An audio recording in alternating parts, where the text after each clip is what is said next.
చెప్పండి అన్న, రేవంత్ రెడ్డి గారి పాలన ఎట్లా ఉంది?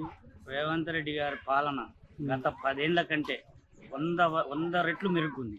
ఈ విషయంలో డోకా లేదు. పథకాల గురించి నెంబర్ 1 ఉన్నాయన్న. ఇప్పుడు సన్న బియ్యం, తర్వాత 200 unit current free, gas subsidy, ladies కి బస్ ఫ్రీ, రైతు బంధు అన్ని రకాలుగా ఆదుకుంటుంది. రుణమాఫీ 2 లక్షలు, ముఖ్యంగా రుణమాఫీ 2 లక్షలు చాలా అద్భుతంగా ఉన్నాయి.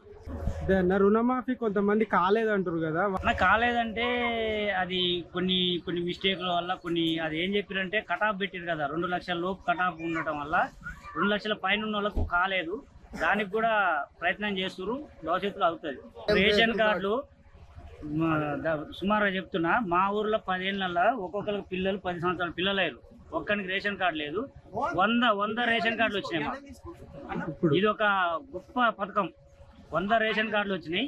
మన సన్న బియ్యం ఇవ్వటం అసలు ఇది ఒక స్థాయికి వెళ్ళిపోయింది. మన ఇంటర్నేషనల్ లెవెల్లో ఇది వెళ్ళిపోయింది. ఇంకా పథకాలు ఇప్పుడు మళ్ళీ ఇల్లు మంజూరు అయినాయి. 15 సంవత్సరాల నుంచి ఎవ్వరూ ఒక ఇల్లు శాంక్షన్ చేయలేదు. ఊరికి 30, 40, 50 ఇల్లు శాంక్షన్ అయినాయి. అది విడతల వారికి వస్తూనే ఉన్నాయి. కాబట్టి ప్రజలంతా హ్యాపీగా ఉన్నారు, ఎలాంటి ఇబ్బంది లేదు.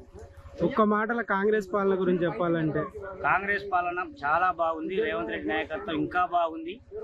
ఇది 100% పేదల ప్రభుత్వం.